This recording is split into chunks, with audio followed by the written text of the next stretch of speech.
keď hľadáme iné planety a iné slnečné sústavy, tak si ich zvykneme prirovnávať k tej našej. V skutočnosti však sa zdá, že naša slnečná sústava je skôr výnimkou ako pravidlom. Existujú výrazne odlišné a často aj veľmi kuriózne usporiadania okolo iných hviezd a aj úplne mimo hviezd. O tých najzaujímavejších z nich si povieme s redaktorom Živéska, Dušanom Valentom. Rozprávať sa s ním budem ja, Maroš Žovčin.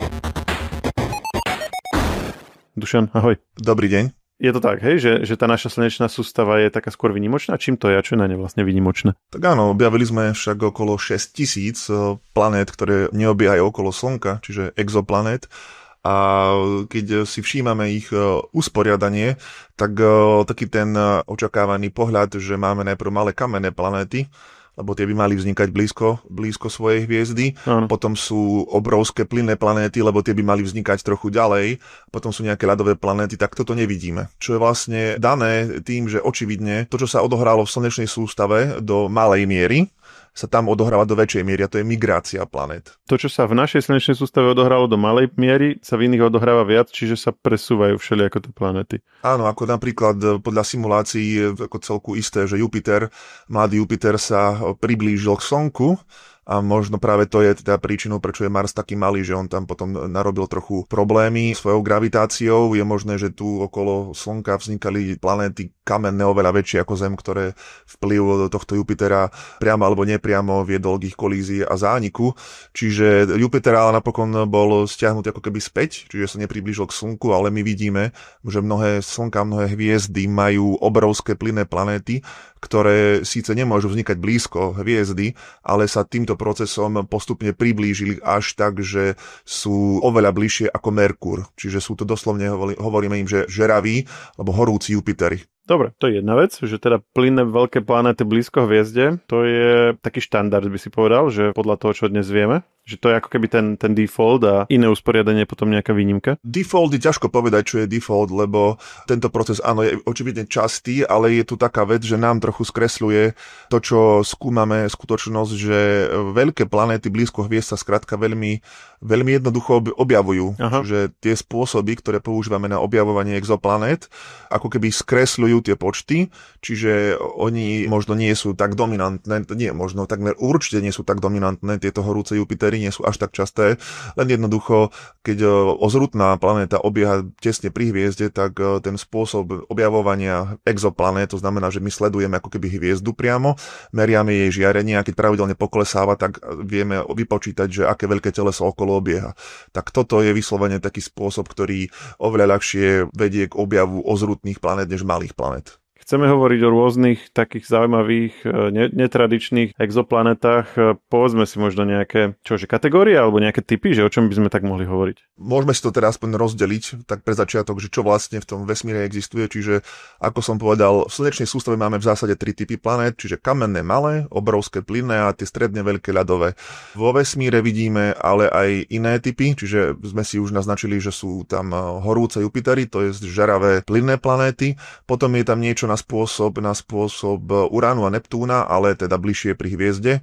To znamená, voláme to ako niekedy, že plyny trpazlíci, to by mali byť asi nejaké planéty s obrovskou atmosférou a potom tvorené nejakým fakt, že gigantickým oceánom, ak sú blízko pri hviezde. Ďalším typom planéty, ktorý nemáme vôbec u nás okolo Slnka, ale patrí asi medzi úplne najpočetnejšie, sú superzeme. Čiže superzeme spolu s týmito plynnými trpazlíkmi vyzerajú byť najpočetnejšie planéty vo vesmíre, alebo aspoň našej galaxii, ale teda my ich vôbec nemáme. A superzeme sú čo? Superzeme by mala byť planéta zhruba, je to ťažké nejak jasne oddeliť, ale zhruba asi o tretinu alebo polovicu väčšia ako naša planéta. Čiže to je superzem. A prečo zrovna takto, že o tretinu a polovicu väčšia, tak to už, že prečo je to samostatná kategória? To sa mi nezdá až taký veľký rozdiel oproti Zemi. Alebo tam niekde je tá hranica, že taká veľká ako Zem je zriedkavá, ale už napríklad o polovicu väčšia je častá? No áno, je to ťažké rozdeliť, hlavne teda medzi superzemami a zemami, alebo teda analógmi Zeme. Je tá hranica taká akoby prechodná, potom je tam ostrý taký skok medzi superzemami a týmito plynnými trpazlíkmi, alebo mini Neptúnmi, alebo ako sa tomu rôzne hovorí, lebo tam sa jednoducho zdá, že planéta od istej hmotnosti si udrží oveľa väčšiu atmosféru, čiže zrazu je síce ako keby skokovito, že váži iba o trochu viac, ale je skokovito väčšia. Je tak? Aha, že nemáme povedzme planetu, ktorá by bola, že niekde na pol ceste medzi, ja neviem, Uránom a Zemou, že taká Nie. o polovicu menšia ako Urán. Hlavne pri tých rozmeroch je tam ako keby taký skok. Takže už to teleso si jednoducho je dosť modné, aby si udržalo oveľa ozrutnejšiu atmosféru a tým pádom vyzerá v tých pozorovaniach väčšie. A prečo hovoríme o superzemách a nie o planetách ako veľkosti Zeme alebo aj menšej? Že je to preto, že tie už ťažšie nachádzame, alebo tie až tak veľmi nebývajú? No, to som len teda nestihol dodať, že áno, potom sú tu analógy Zeme, to je niečo teda zhruba tak veľké ako Zem, čiže väčšinou sa hovorí, že do tých plus minus 20% väčšie, menšie ako Zem, to je taký analóg Zeme ideálny. No a potom sú tam také tie malé kamenné planéty na spôsob Marsu napríklad. Takže toto je taká zoologická záhrada planét, ktoré tiež potom ešte existujú, napríklad, že extrémne oceánske svety by mohli existovať, ktoré majú mimoriadne hlboký oceán, sú úvahy, nie je ale potvrdené, že by mohli existovať uhlíkaté planéty. To sú vlastne telesá, ktoré nemajú teda kvoru z kremičitánov ako Zem, ale prakticky z uhlíka. Povrch grafitový, toto by malo existovať v blízkosti takých tých drobných polohviezd, hnedých trpazlíkov, čiže dosť tmavá planéta, kde prakticky v hĺbke by mohli existovať vrstvy, súvislé vrstvy, 100-kilometrové vrstvy diamantov. Takže toto sú potom také hypotetické planéty, ako napríklad chtónske svety, to je ako keby zvyšok mŕtvola nejakej planéty na spôsob Jupitera, ktorý fakt tak blízko sa zatúlal k svojej hviezde, že tá hviezda odsala jeho atmosféru a zostalo len to žeravé jadro. A teda hovoríme tak nejak, že preskakovanie od tých, ktoré sme objavili a tých, ktoré by mali existovať, alebo sa presunieme v podstate k takému, že čo by podľa všetkého malo existovať, aj keď sme to ešte neobjavili. Tak asi by som začal tým, čo vieme, že existuje. To je pevnejšia pôda a potom môžeme teda uvažovať, že čo by malo existovať. Napríklad ako som spomínal, jednak sa výborne objavujú tie ozrutné planéty blízko hviezd, ale tiež kopu vecí vieme o nich zistiť. Čiže napríklad o veľmi žeravých planétach sa podarilo niekedy zistiť, čo obsahuje ich ovzdušie, lebo doslovne, že svetlo ich materskej hviezdy preletelo cez ovzdušie a doletelo až k nám. A na to sú potom rôzne metódy, ktoré dokážu vlastne z toho svetla dešifrovať, čo obsahuje. Čiže žeravé planéty blízko Slnka, to sú tí blízky obry, tí rozžhavený obry, že obsahujú ovzdušie? Áno, niektorí očividne. Ovzdušie akože vzduch? Že akože s kyslíkom? Alebo čo myslíme o vzduchu? Vzduch v zmysle sú tam plyny. Plyny, ktoré tvoria atmosféru. Kyslík ani nie. Tieto ozrutné a hlavne teda žeravé planéty majú teda dosť zvláštne plyny. Keď už sú tak blízko, že povrch je horúcejší, ako povrch niektorých hviezd, tak dokonca dochádza k tomu, že sa odparujú skaly a kovy. To znamená, že máme potvrdené niektoré žeravé planéty, či už podobné Jupiteru alebo podobné tej zväčšenej Zemi, môžu mať v ovzduší jednak ako keby mračná z hornín, zo skalné mračná, keď to tak poviem voľnejšie, alebo dokonca kovové mračná. A to aká teplota tam musí byť, aby tam bolo kovové mračno? No v prípadoch, kde sme to zaznamenali, to znamená, že máme potvrdené, že sú tam ako keby skaly a kovy v plynnom skupenstve, tak je tam povrchová teplota 3000 stupňov. A na povrchu Slnka je aká? Na povrchu Slnka je teda okolo 4000 stupňov, čiže je... To už ani není veľký rozdiel. Ale sú ináč, naozaj sú hviezdy, ktoré majú nižšiu teplotu na povrchu, takže to sú doslovne planéty, ktoré majú povrch horúcejší ako niektoré hviezdy. Tieto konkrétne sú zrejme také žeravé, lebo ich hviezda je nadmerne horúca. Ako v týchto prípadoch planét, kde máme teda doložené mračná z kovov alebo zo skal, tak vieme, že tie hviezdy sú teda 2-krát, možno 2,5-krát horúcejšie ako Slnko na povrchu.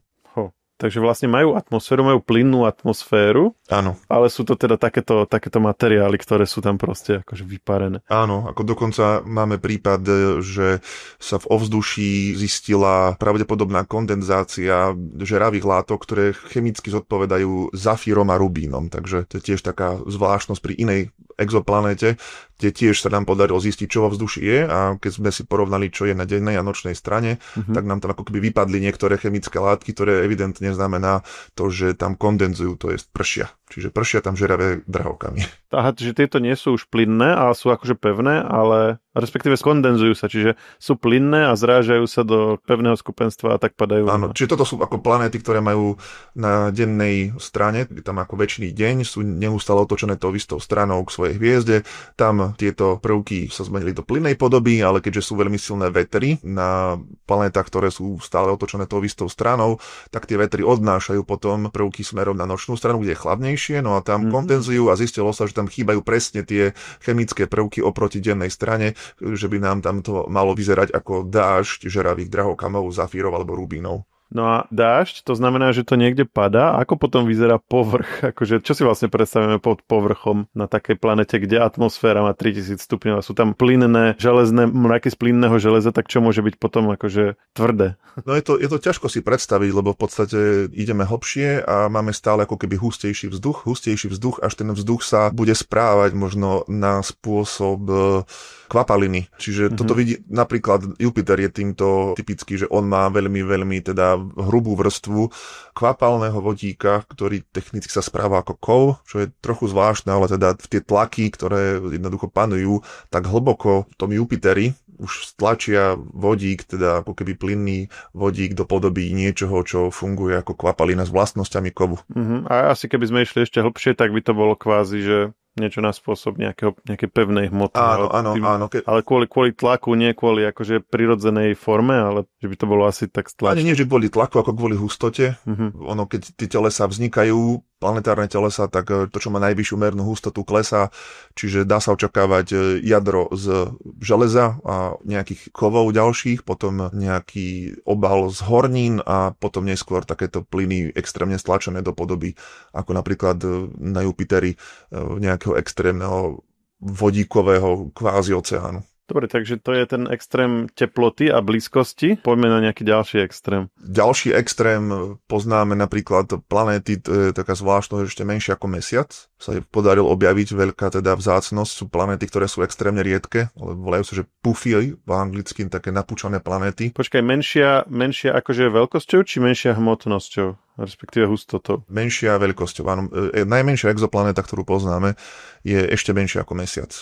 Čiže technicky, keby sme boli asi veľmi prísni, tak by sme ju skôr asi zaradili medzi trpazličie planéty, ale objavitelia exoplanét toto zatiaľ neriešia. Tam myslím, že ešte sa čaká na prvý exomesiac, ktorý bude objavený, ale tým pádom už vlastne techniku na to asi máme, keď takáto malá planetka alebo planéta sa podarila objaviť. No viem, že boli objavy potenciálnych exomesiacov, teraz si neviem z pamäti, či boli aj potvrdené, ale hej, exomesiace sú teda ďalší taký odvážny krok, lebo očividne mesiace sú bežná vec a potenciálne by mohli byť zaujímavé aj pre teda astrobiológiu, ak teda budú o trochu privetivejšie ako mesiace Jupitera napríklad. Takže mesiace áno, to je ďalšia naša ako keby vedecký cieľ, ale zatiaľ teda ešte nie sme tak ďaleko, aby sme bežne objavovali exomesiace. No a teda hovoril si, že objavené teda boli extrémne malé planéty. Dobre, to je zaujímavé v zmysle, že sa to podarilo objaviť.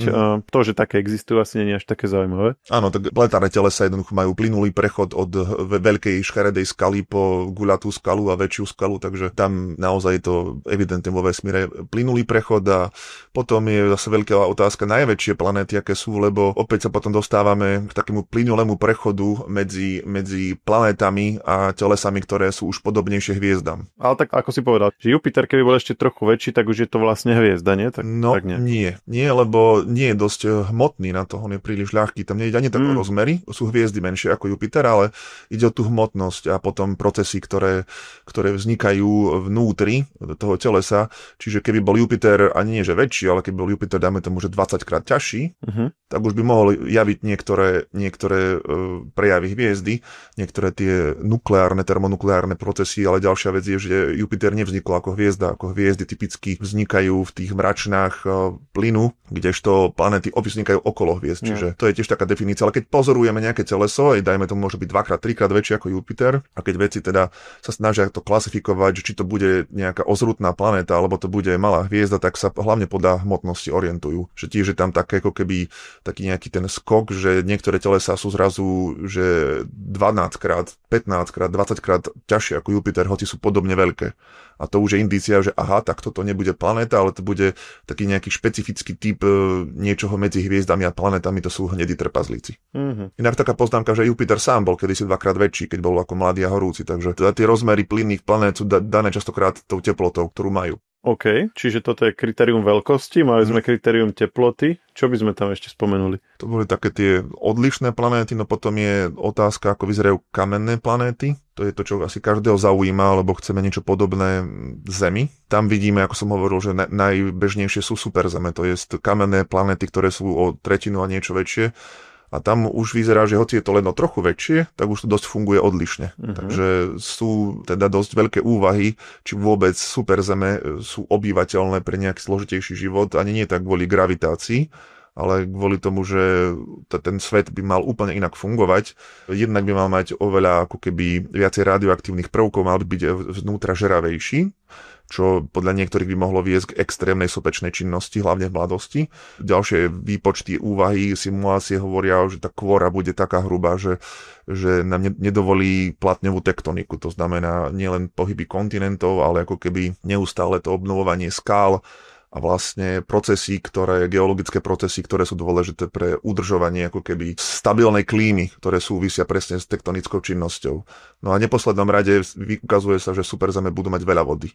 Takže tam pravdepodobne ani súž nebude, ani len tie najväčšie sopky zrejme nebudú schopné trčať von, lebo superzem, ak bude mať ten vývoj podľa očakávania, že nezoberie tú vodu, dajme tomu nejaká planetárna kolízia, tak tam by mali byť oceány doslovne, že 100-200 kilometrov, no priepasne hlboké. Čiže sa posúvame od toho, že chceme nájsť planetu, ktorá na povrchu môže mať kvapalnú vodu, áno, k opačnému extrému, že keď je tam až moc veľa, že vlastne ona, není to až také nemožné, aby ju mala a dokonca práve naopak ju aj celkom akože ľahko môže mať. Áno. Za istých okolností, keď je v správnej vzdialenosti od Slnka a tak. Ale zase akože ľahko sa to prepískne do toho opačného, že sa preklopí sa tá váha na tú druhú stranu, že áno, majú, to je celku v pohode, ale majú aj až veľmi veľa a to zase je zle. Áno, vlastne samotná Zem, že vôbec má pevninu a kontinenty, tak je to do veľkej miery ako keby zhoda okolností alebo taká geologická zvláštnosť, lebo mladá Zem pravdepodobne na prvý pohľad by vyzerala rovnako ako nejaká superzem v tom zmysle, že bola celá oceánska.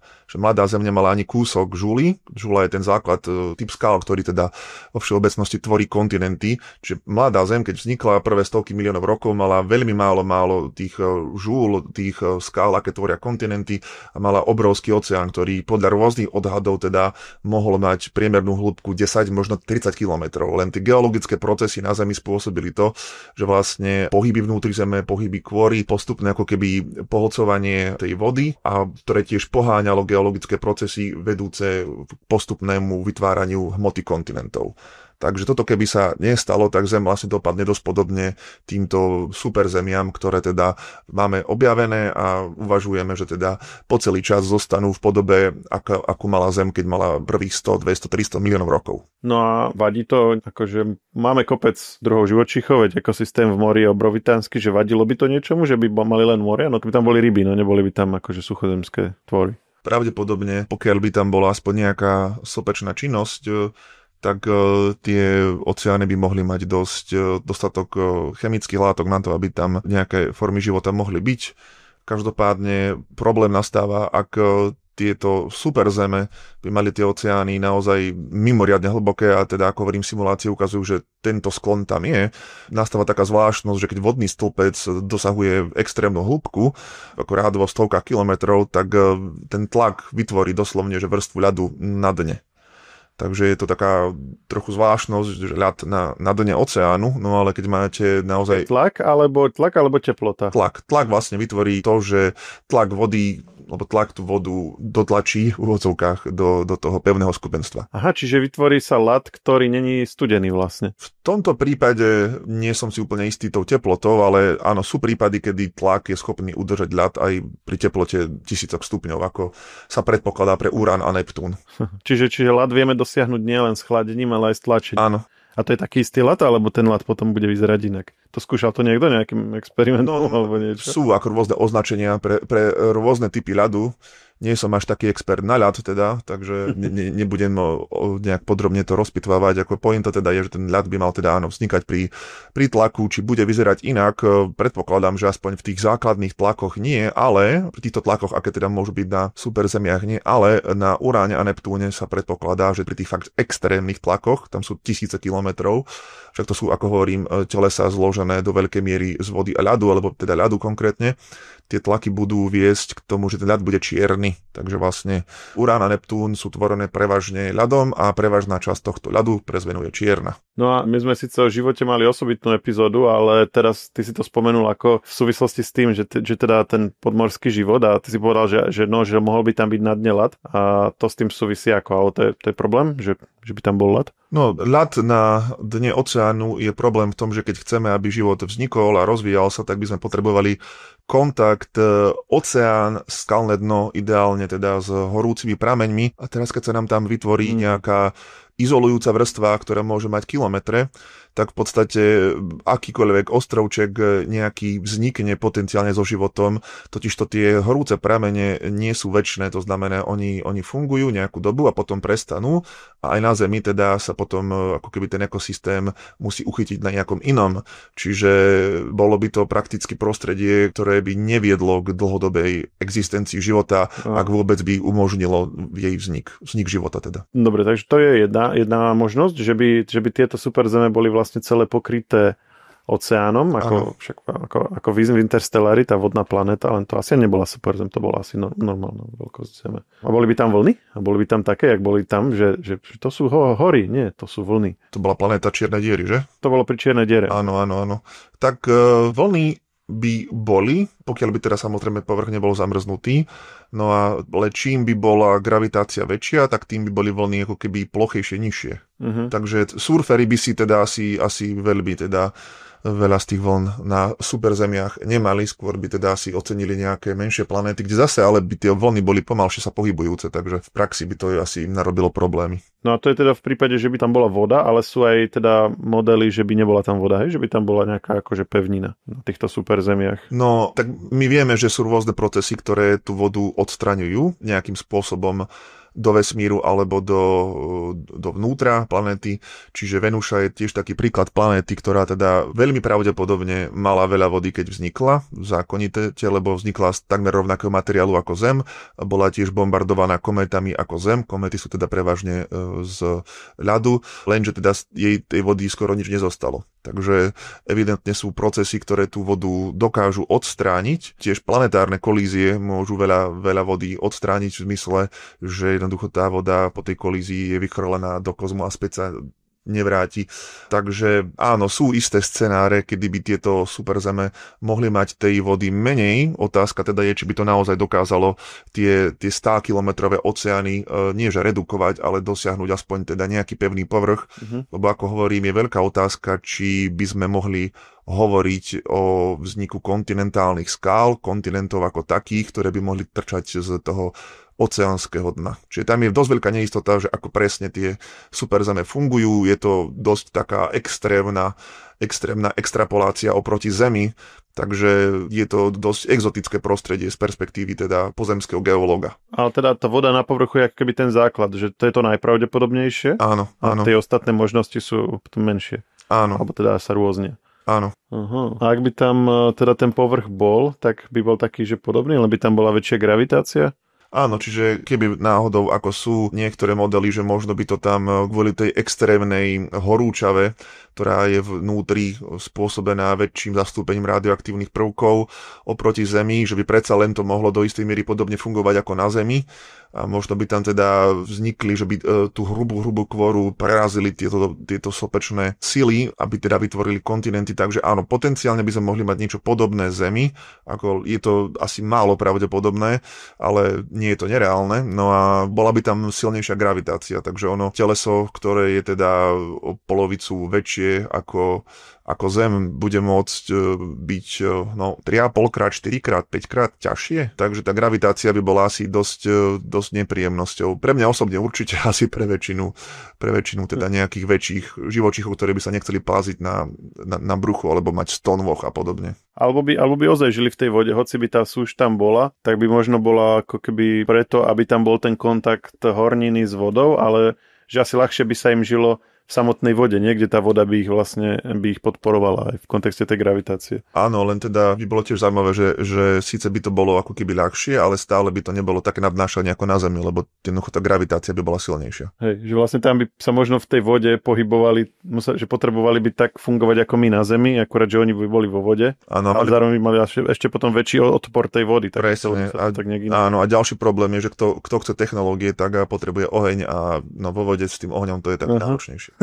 No a takže to sú tie super zeme. A prečo si vlastne pri nich toľko spomínal tú radiáciu? No ide o to, že radioaktívne prvky, ktoré sú teda obsiahnuté v rámci hornín, ako prirodzene, keď je to teleso väčšie, tak ich má viacej. Čiže malá planéta vyprodukuje radioaktívnym rozpadom svojich radioaktívnych prvkov menej tepla ako takáto veľká. Takže vyzerá to tak, že to teplo generované radioaktivitou by bolo vlastne u superzemí výrazne väčšie, boli by výrazne horúcejšie, hlavne v mladosti, keďže mnohé tie radioaktívne prvky sa rozpadajú, majú si počas rozpadu, mnohé, ktoré majú ten krátky počas rozpadu, už na Zemi neexistujú, takže naozaj bola by to veľká horúčava v porovnaní so Zemou oveľa väčšia, hlavne teda v mladosti, no a tie následky by mali byť tým pádom napríklad na rýchlejší pohyb hmoty v tom plášti, len opäť na jednej strane to poháňa tá radioaktivita, tie radioaktívne prvky,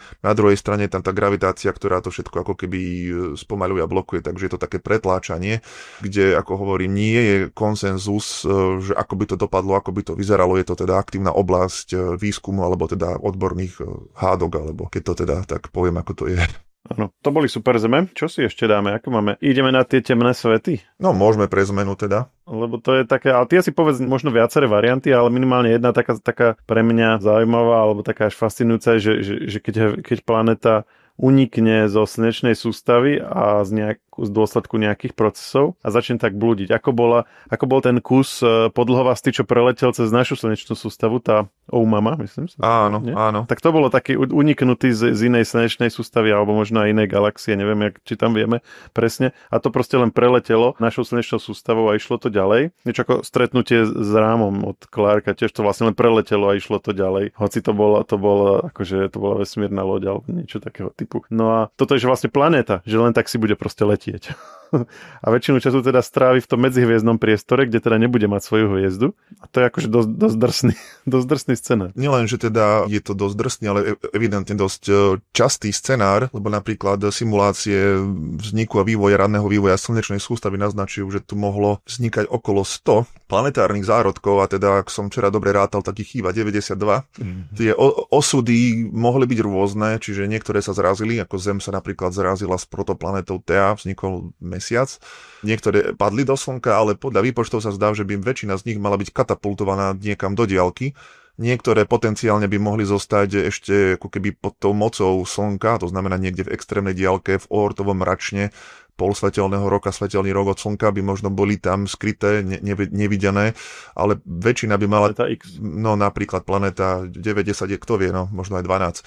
Ale to sú čisto špekulácie, čo by mohlo byť. Pointa je, že veľa planét, možno fakt väčšina, je katapultovaných von zo svojich planetárnych sústav a potom obieha v podstate okolo jadra galaxie. Výsledkom teda je planéta, ktorá by mala mať teda extrémne nízku teplotu, čiže blízka absolútnej nule. No a ďalšia vec je, že teda nemá vlastnú hviezdu, temná obloha, vidie teda len hviezdy. No a ako toto je síce scenár v prípade slnečnej sústavy hypotetický, ale máme objavených akože doslovne desiatky planét, ktoré teda nazývame ich, že blúdne planéty, po anglicky rogue planets, ktoré naozaj sú bez vlastnej hviezdy a obiehajú len okolo toho jadra galaxie. Čiže sú objavené exoplanéty, ktoré nemajú hviezdu? Áno, je to pomocou takého triku, sa to teda volá, že efekt mikrošošovky, keď jednoducho gravitácia ako nejakého telesa ohýba to svetlo na spôsob šošovky a vidíme ako keby trochu ďalej. Takže sú to pomerne vzácne, špeciálne prípady, ale na to, ako veľa sme toho skúmali, sme ich objavili naozaj dosť veľa.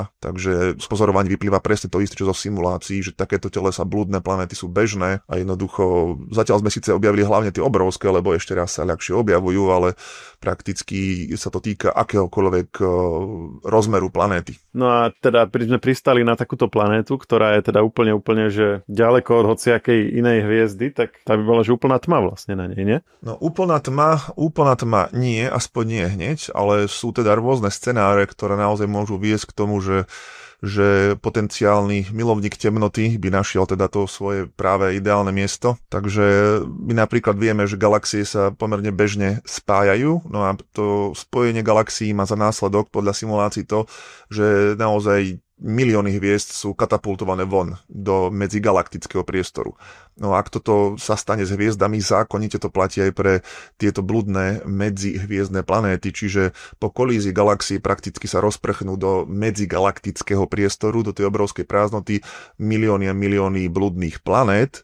A ak sa toto stane napríklad v mieste, ktoré voláme, že kozmická prázdnota, to sú také ozrutné bubliny, kde tých galaxií rádovo menej, 10-50 krát menej galaxií, tak sa vlastne môže stať, že ak sa tá planéta dosť vzdiali od svojej materskej galaxie, tak na oblohe by potenciálny pozorovateľ, to je nejaký človek, keby tam náhodou bol, neuvidel vo viditeľnom svetle nič. Absolútne nič. Čiže tá materská galaxia by už bola príliš ďaleko. No a akékoľvek hviezdy by v tej kozmickej prázdnote tiež boli tak strašne ďaleko, že vo viditeľnom svetle naozaj by sme mali absolútnu totálnu tmu, úplnú dokonalú čiernotu. Čiže vlastne galaxie tiež sa sformujú do nejakých ako keby zhlukov a medzi tými zhlukmi sú také prázdne miesta a že niektoré sú tie prázdne miesta, v niektorých z nich sú také body alebo také lokality, kde odtiaľ nedovidíš ani na nielen hviezdy, ale ani na tie akože vzdialené galaxie, hej, lebo však vlastne niečo, čo sa nám môže javiť ako hviezda, je vlastne galaxia, ale nie je to veľmi ďaleko, je to taká akože bodka, ale že ani toto by tam nebolo vidieť. No ide hlavne o to, že my tak veľa voľným okom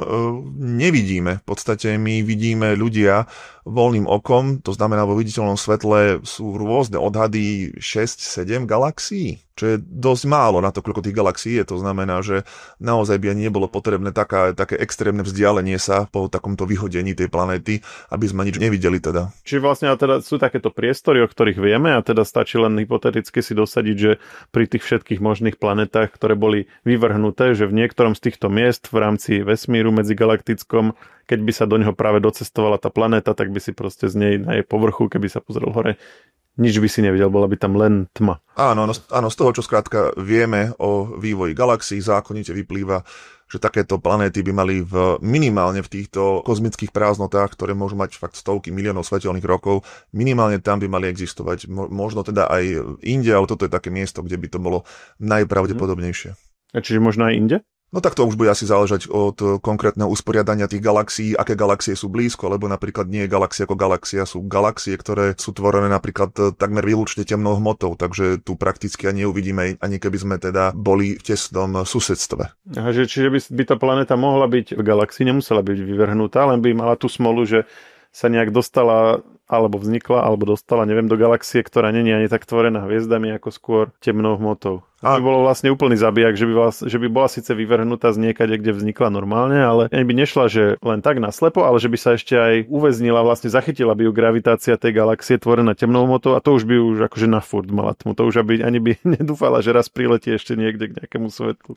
Planéty by mohli vzniknúť aj v takýchto temných galaxiách, lebo oni nejaké tie hviezdy majú, len ich majú strašne málo. Väčšina hmoty je tvorená teda temnou hmotou, plus je tam nejaký ten medzihviezdny plyn.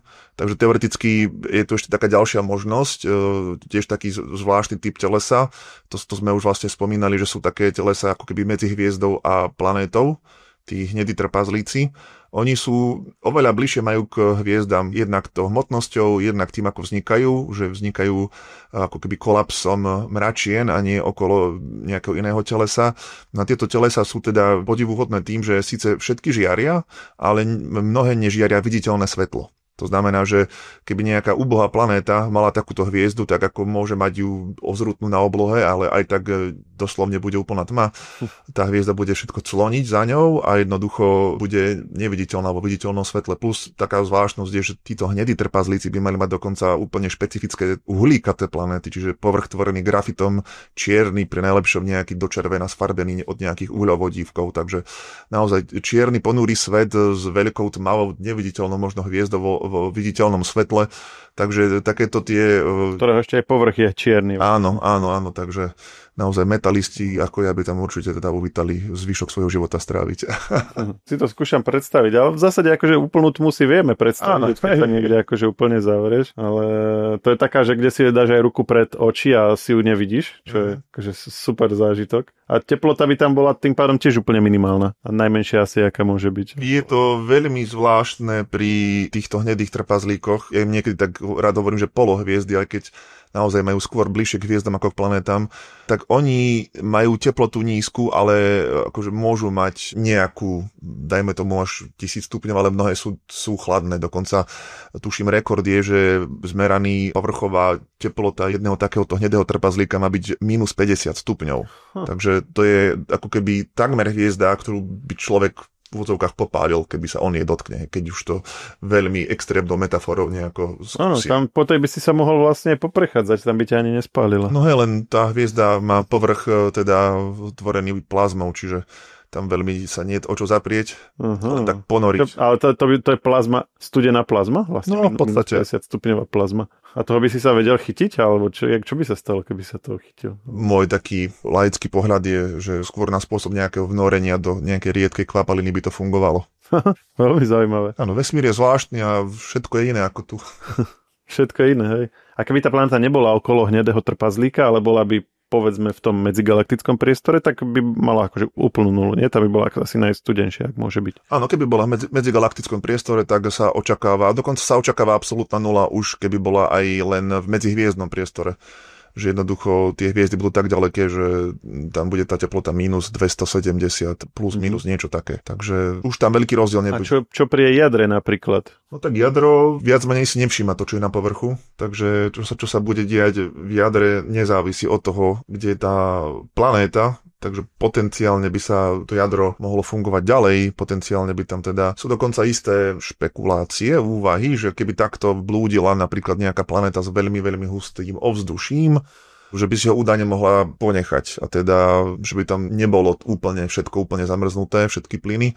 Ale ako hovorím, ono nie je veľa výskumov sa zatiaľ venovalo tomu, ako to vyzerá na povrchu blúdnych planét. Čiže zatiaľ sa tak opieram pri týchto vyjadreniach tak rôzne úvahy, ktoré sa tak vyskytli v priestore za posledné roky. Ale postupne by teda aj to jadro asi vychladlo, lebo by nemalo by mu čo dodávať nejakú ďalšiu energiu, nie? Tak ono jadru nič nedodáva ďalšiu energiu. A to nesúvisí s tým, že to obieha okolo Slnka a že to Slnko ho nejak akože roztáča, alebo či to není? Nie.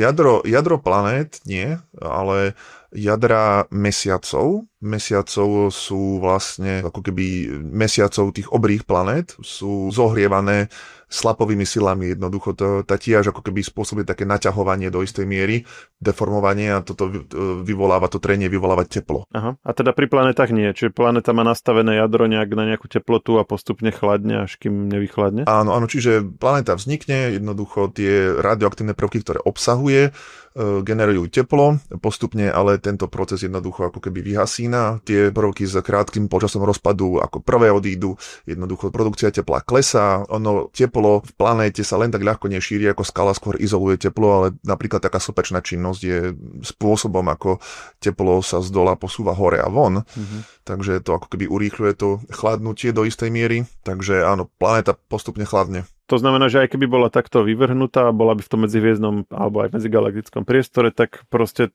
tá doba chladnutia toho jadra by bola podobná jak v rámci nejakej sústavy okolo Slnka, čiže by proste bolo by vnútri teplo. A keby to bola, lebo máme napríklad aj mesiace ako Európa, kde sa počíta vlastne s tou teplotou z toho jadra, že zohrieva to vnútro, čiže keby tam bol nejaký podmorský oceán, tak by vlastne mohol byť aj v medzihviezdnom priestore v tej planete. Že teoreticky by tam mohol byť aj nejaký život, že bez hviezdy, že len v takejto blúdiacej planete. Čiže teoreticky, keby sme napríklad vyhodili Jupiter z našej slnečnej sústavy, ale aj s jeho mesiacmi, tak áno, pre Európu by sa pod povrchom jej ľadovej škrupiny prakticky nič nezmenilo.